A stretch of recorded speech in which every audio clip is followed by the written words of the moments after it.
You Do is a 1996 film written, directed, and co-starring Tom Hanks.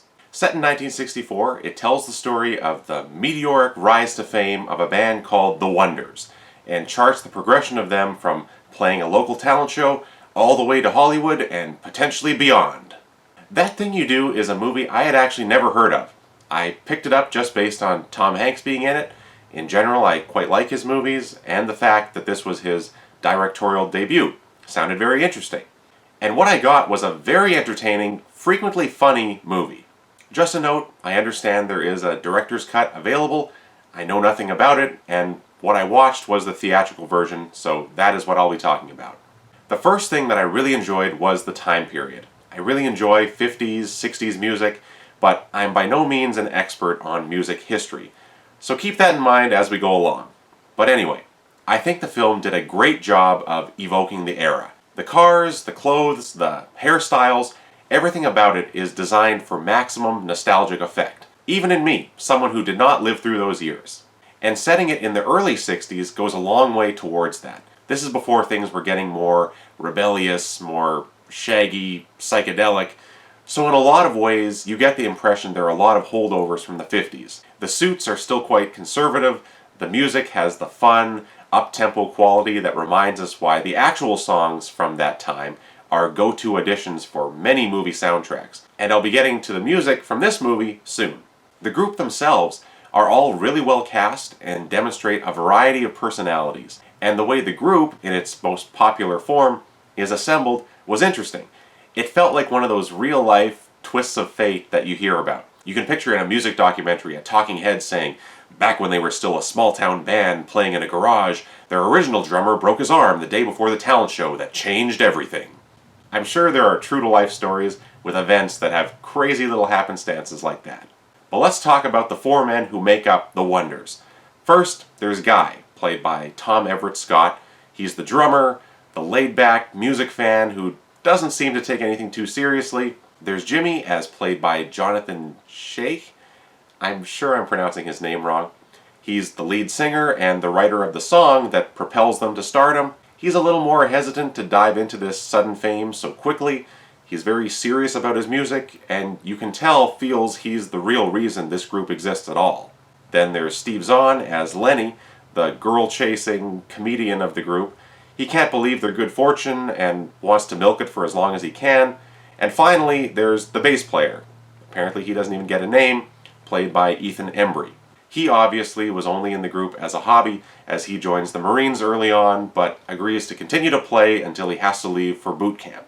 Each of these guys are so different, but under the right circumstances get along great, but you know things are going to fall apart. A major idea that comes up in this movie is the phenomenon of one-hit wonders, and there's some nice foreshadowing in the fact that they're called The Wonders, with the original spelling emphasizing one, O-N-E. That spelling leads to everyone, except the group members, referring to them as the Oneaters, a joke that gets used a lot, but I enjoyed. Speaking of foreshadowing, there are so many hints early on at the problems that are going to arise.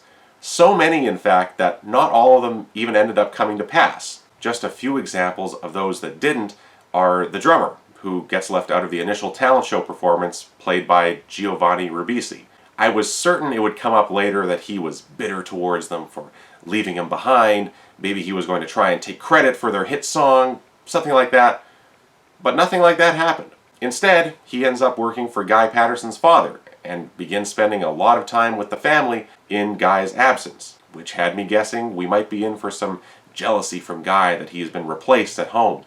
Again, no mention of that. Or their original manager, played by Chris Ellis. His very shady office in the back of a camper and hurried pleas for them to sign with him led me to thinking they were going to be bilked out of a great deal of money from a terrible contract they all agreed to.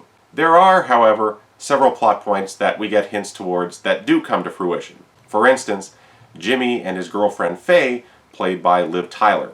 We can tell pretty early on that she and Guy will likely be better suited to one another. It takes a while, but we do get there. On the flip side, a little bit of vinyl record humor, there's also Guy and his girlfriend played by a very young Charlize Theron. The term very young can apply to almost everyone in this movie, by the way. It doesn't take a detective to intuit that her disinterested attitude and disdain for attending the Wonders' performances means that romance is doomed. Nods toward the seams that will eventually tear the group apart are sprinkled throughout, including during their shooting a ridiculous scene for a Frankie and Annette style beach movie. Some people may find it all a little obvious, but I didn't mind that. Like I said though, the number of potential subplots gets to be quite a lot, and when some of them are dropped or just not addressed, it was a little disappointing. We get hints towards Jimmy potentially falling for a more experienced singer during their Playtone Records Galaxy of Stars tour. The bass player is shown becoming very interested in a member of a trio that's on the same tour. As I mentioned, there's a lot going on. Some of these are just tossed in during montages, but they're still there for us to wonder about.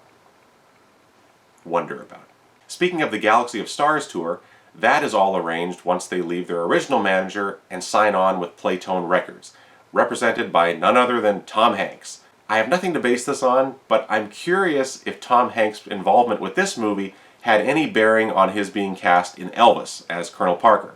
While I haven't seen Elvis yet, I found the link between him playing a borderline villainous manager character in both movies interesting. His Mr. White in this movie isn't really a bad guy, but he's a cynical, big-time entertainment type. He helps them quite a bit though when they're still being cooperative, giving them a look, a public persona, giving Guy those sunglasses that become his trademark, and is supportive to a degree, even though we understand it's just business to him. And if, or once they become unprofitable, he will kick them to the curb. It's a little out of character to see Tom Hanks in this type of role, but I think he pulls it off, even if his very smooth face and curly hair don't really scream out, "I'm a tough guy that can make or break you." It's on the other side of the camera though, where I think he really shines this time. I think the direction was great, and there are a few sequences that I loved. The moment when their song is first played on the radio is well staged, with Faye hearing it on a little transistor radio on the street. With that, she takes off, trying to track down the group and let them know. The excitement builds and builds until finally all of them come together, and they're all blasting the song from every radio they can find in Guy's father's appliance store. The five of them running around, just ecstatic. Also, I thought the scenes of them performing were excellent. In particular, I thought the editing was very well done. It all just gives you this sense of something new and thrilling taking off. And the shot choices between the bandmates and the audience, the camera always in motion, panning down to a guitar or the drums, it makes these scenes pretty exhilarating. The montages, as their popularity continues to grow, are really well done. Some shots from above where the group are all on bikes crisscrossing a huge map of the United States or running full tilt after a racehorse reminded me of something you might see in the Monkees TV show. Now we get back to my lack of music history knowledge. I'm going to assume that Tom Hanks had certain real-life characters in mind when writing this script. I'm not sure if there's any one group that The Wonders is based on, but in general you kind of get a sense of early Beatles type of stuff. And the idea of Beatlemania was on my mind during the scene where they're being clawed at by a huge crowd trying to fight their way to a police car after a concert. There are also shots during the concerts of young women crying and screaming in hysteria that look exactly like something you'd see in footage from an Elvis concert. And then there are adult men sitting there not really reacting, just glancing around at the rest of the audience as people are just losing it. I'm sure there was many a dad that had that same look on their face during the rise of rock and roll. As for the rest of the singer or musician characters, there's Freddie Fredrickson, a crooner-style singer whose signature song is Mr. Downtown, a track that seems inspired by Mac the Knife. That trio I mentioned earlier is named the Chantrellines. I'm going to say they're a take on the Supremes, probably, and I have to mention Del Paxton, a renowned jazz pianist played by Bill Cobbs. Again, I don't know much about jazz, but I'm sure there's a real-life guy that surely has something in common with Paxton. Bill Cobbs was great in his few scenes and brings an experienced celebrity smoothness to the character, and also imparts some much-needed wisdom to Guy. Since Tom Hanks was very heavily involved in the movie, he made sure to get some family members in for brief cameos. His wife, Rita Wilson, shows up as a waitress. Colin Hanks has a one-shot scene escorting Faye in for viewing the Wonders television debut, and apparently Hank's daughter, Elizabeth, is also in the movie, although I did not recognize her on first viewing. Okay, finally let's talk about the music. And I really, really enjoyed it.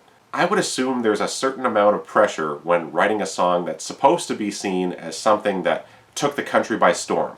And That Thing You Do, the title track written by Adam Schlesinger, hits it out of the park. The vocals, the lyrics, the tune, everything about it has the sound of something that you would hear in a greatest hits of the 60s type of album.